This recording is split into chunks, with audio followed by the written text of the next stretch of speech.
கரம் நீட்டி தொட்டு உங்களை ஆசீர்வதிக்க விரும்புகிறார். எந்த பிரச்சனையாக இருக்கட்டும், இன்று இந்த 1ஆம் தேதி ஆண்டுடைய சமூகத்திலே அன்னாளை போல கண்ணீரின் வாயிலாக உங்களுடைய பாரத்தை இறக்கி வைத்து விடுங்கள். பிற்பாடு அவள் துக்க முகத்தோடு இல்லை என்று வேதம் சொல்கிறது. ஆண்டவர் அவள் வேண்டிக் கொண்டதை அருளினார் என்று வேதம் சொல்கிறது. ஆண்டவர் வேண்டிக் கொண்டபடி அவளுக்கு குழந்தை பாக்கியத்தை கொடுத்தார். என் அன்பு தேவனுடைய பிள்ளைகளை, உங்களுடைய வாழ்க்கையிலும் இன்றைக்கு இப்பொழுது பரிசுத்த ஆவியானவர் மழையை போல உங்கள் மீது ஊற்றப்பட போகிறார். பரிசுத்த ஆவியானுடைய அக்னி அபிஷேகம் உங்களை நிரப்பப் போகிறது. நீங்கள் ஜீவன் பெறப் போகிறீர்கள். நீங்கள் மறுபடியும் உயிர் தெளிந்த வல்லமையோடு எழும்பப் போகிறீர்கள்.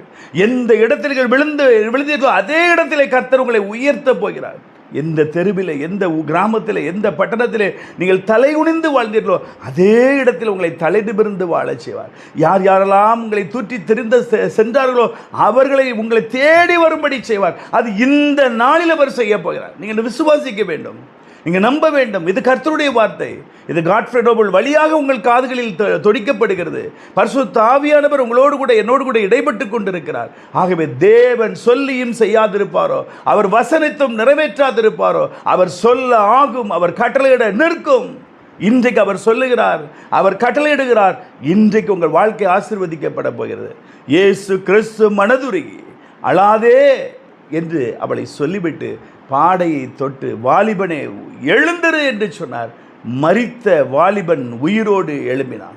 என் அன்பு தேவனுடைய பிள்ளைகளே, இன்றைக்கு உங்கள் வாழ்க்கையிலே பலத்த அற்புதத்தை, அதிசயத்தை, சமாதானத்தை, சந்தோஷத்தை, ரட்சிப்பை உங்களுக்கு அருளி செய்ய போகிறார். ஜெபிக்கலாமா?